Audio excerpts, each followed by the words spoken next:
안녕하십니까. 나자라 예수에 대해서 여러분들과 함께 첫 강의를 시작하겠습니다.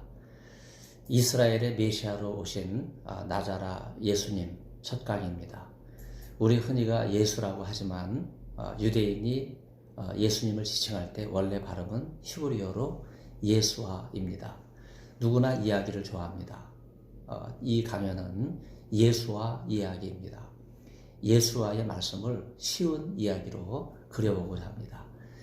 예수님을 나자라 사람이라고 부르는 구절이 있기 때문에 나자렛 예수와라고 부를 수 있지만 마태복음과 누가복음의 공통 자료에 유일하게 등장하는 나자라라는 칭호를 중시해서 제 강연이 나자라 예수와 이야기, 예수님께서 직접 말씀하신 육성에 초점을 두려고 합니다. 그런데 예수님의 토라를 가장 먼저 헬라어로 기록된 복음서가 우리말에 예수아를 예수로 음차하여 전하고 있기 때문에 제 강연은 나자라 예수로 그렇게 표기하겠습니다. 다시 강조하지만 왜 나자렛 예수가 아니라 나자라 예수일까요?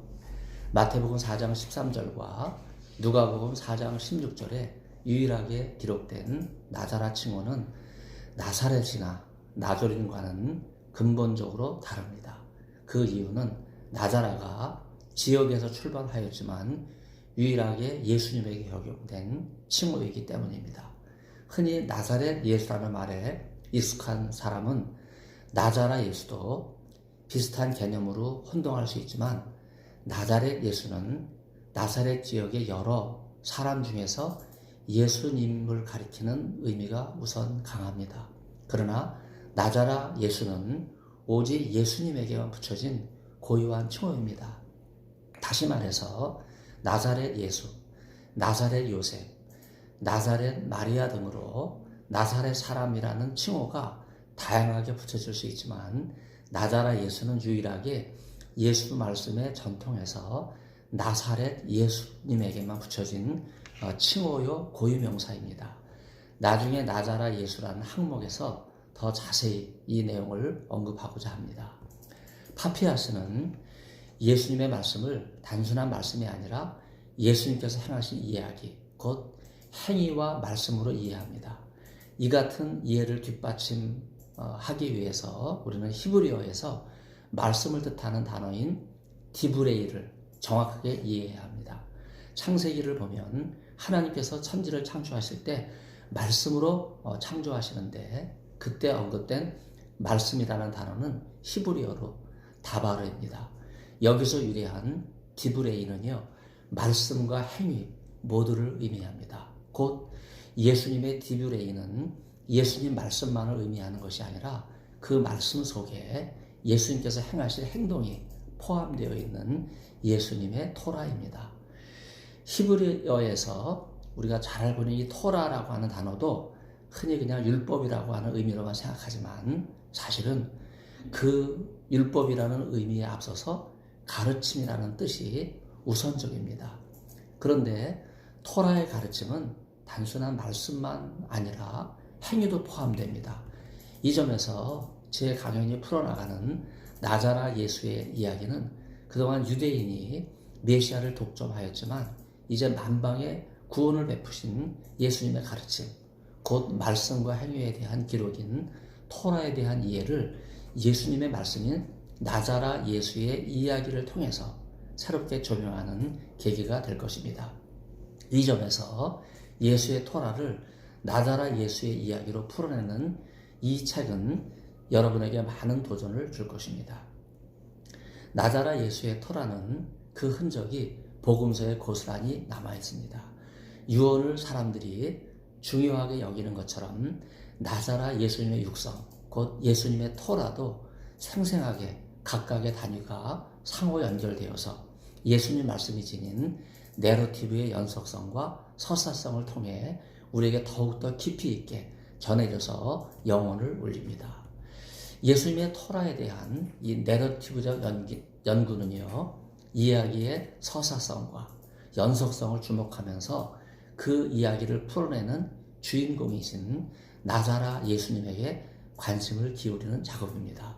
주로 과거에는 내러티브가 줄거리, 등장인물, 배경 등에 관심을 많이 기울이면서 내러티브적 특징을 많이 연구하였지만 실제로 예수님 말씀이 사복음서처럼 풍부한 이야기의 소재를 가지고 있지 않기 때문에 이제는 예수님의 토라라는 장르에 집중하면서도 각각의 말씀이 이미지를 통해서 그림 언어와 같은 효과를 주면서 그 이야기를 하는 주인공이신 나자라 예수님을 부각시키고 예수님께서 전하시는 말씀과 행위의 실체인 예수님의 토라에 관심을 기울이면서 그 말씀을 듣고 실천하게 한다는 점에서 다른 장르의 접근과 예수님 말씀에 대한 내러티브적 접근은 근본적으로 다릅니다.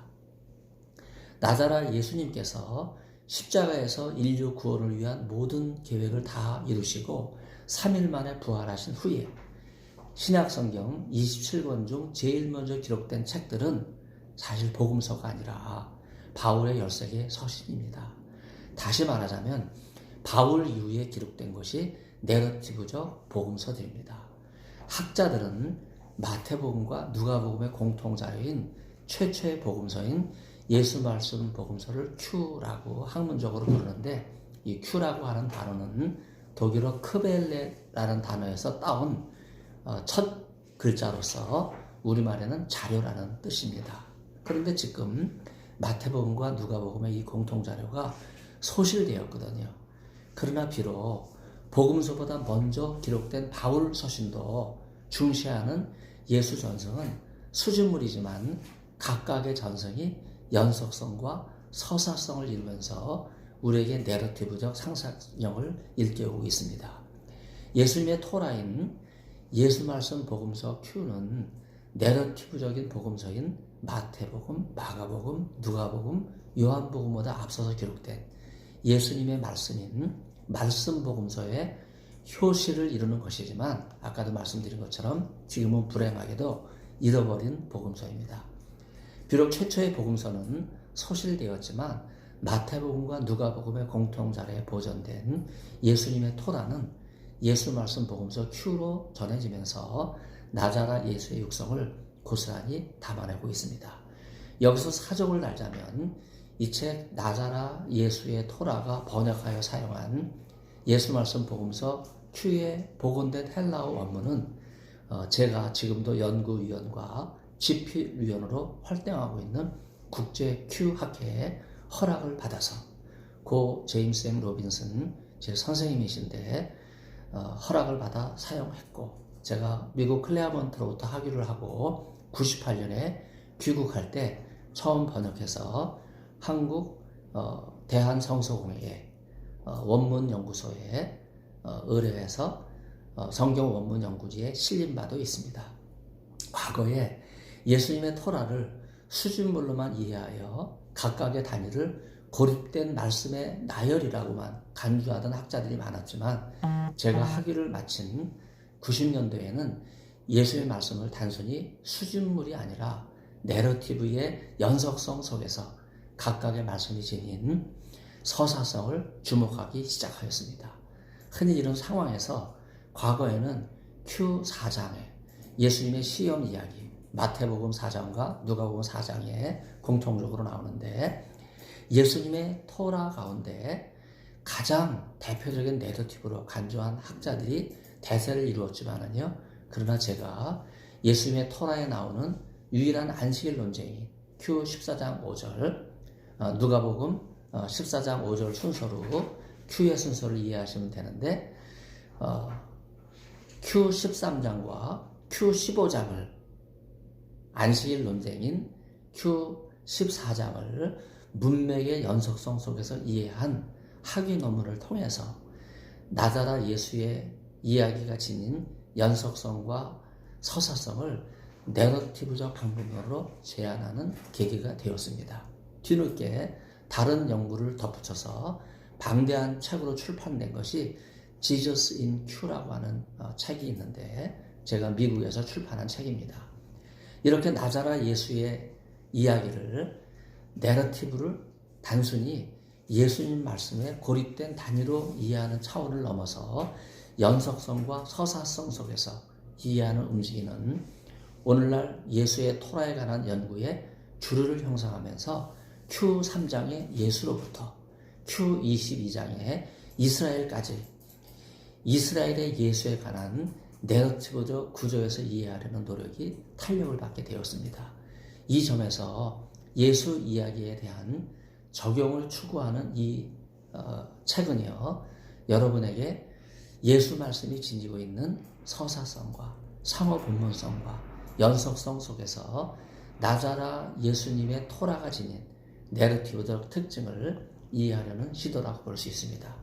다시 말해서 나자라 예수님의 토라는 예수님의 내러티브를 사복음서와는 다른 차원에서 과거처럼 단어와 단어, 구와 구, 절과 절 등을 단순하게 나열식으로 이해하지 않고 이제는 가능하면 연속성 속에서 이해하여 예수 말씀이 지니고 있는 내러티브의 서사적 특징을 찾아보고 그 이야기의 주인공이시 예수님께서 전하시는 말씀을 구체적인 삶의 현장에 적용을 해보고자 합니다. 이 점에서 예수 말씀의 주인공은 다른 분이 아니라 나자라 예수님이기 때문에 이러한 내러티브적 접근은요, 예수님의 토라를 오늘의 삶에서 제기되는 여러 가지 구체적인 상황과 문제에 적용하는 작업을 용이하게 할 수 있습니다. 바울의 10사기의 서신 중에서 우리가 예수님의 전승을 확인할 수 있는데 또 요한계시록 2, 3장에 나오는 예수 전성도 우리가 주의 깊게 살펴볼 필요가 있습니다. 특히 요한계시록에 기록된 소아시아 7교회 중에 서머나 교회가 있습니다.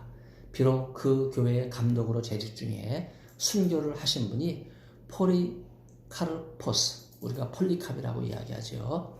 그는 평소에 예수님의 토라를 중시하다가 마지막 사형을 당하면서까지도 이렇게 고백합니다. 제가 86년 동안 주님을 섬겼는데 그분이 나에게 해롭게 한 적이 한 번도 없습니다. 그런데 제가 어떻게 저를 구원하신 왕을 저주할 수가 있겠습니까? 라고 하면서 신앙을 굳게 지켰습니다. 지금도 서머나에 있는 폴리캅 교회를 가면 순교 성화가 천장에 그려져 있습니다. 이 시대가 진정으로 필요로 하는 사람은 누구입니까?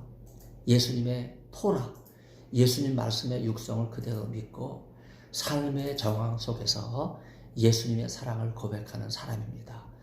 저마다 사랑의 실천을 이야기하지만 이 세상과 저 세상이 가장 필요로 하는 사랑은 다른 것이 아닙니다. 바로 예수님의 사랑입니다. 나자라 예수의 사랑을 실천하는 사람의 마음속에는 예수님 말씀의 육성인 예수님의 토라가 항상 살아있습니다. 누가 사랑을 실천할 수 있겠습니까? 나자라 예수의 토라가 지닌 내러티브의 연속성과 서사성 속에서 이해될 수 있는 각각의 예수님 말씀의 육성을 통해 전해지는 뜨거운 예수 사랑을 경험한 사람만이 살아가는 나날 동안 사랑의 실천을 할 수 있습니다. 기독교는 체험의 종교입니다. 누가 뭐라 해도 나자라 예수님의 사랑을 뜨겁게 체험한 사람만이 이 삭막한 광야와 같은 세상에서 예수님처럼 사랑을 실천할 수 있는 사람으로 변화됩니다. 예수님의 토라에는 자기 몸을 직접 우리에게 나눠주신 예수님의 사랑으로 가득 차 있습니다. 십자가에서 하나밖에 없는 귀한 생명을 모두 부어주신 것이 나자라 예수님의 사랑입니다. 예수 말씀이 육성으로 다가오는 것은 물과 피를 우리를 위해 부어주신 너무나 귀한 은혜에 감사하기 때문입니다. 예수님의 토라를 조용히 마음에 새기면서 입으로 읊조리니 핸델의 오라토리오, 메시아 12번째 곡인 우리를 위해 한 아기가 나셨다 라는 찬양이 귀에 쟁쟁하게 들리는 듯합니다. 해마다 대림절이 시작되면 크리스마스 트리에 장식을 하고 불을 밝히느라 야단인데 조용히 눈을 감고 예수님의 토라인 예수 말씀 복음서 Q를 읽고 그 말씀을 묵상해 보시기를 바랍니다. 전혀 생각지도 않던 지혜의 말씀에 이끌리게 되어 전혀 안중에도 없던 소외된 사람을 찾아서 사랑을 나누는 작은 예수님의 삶을 시작하게 될 것입니다.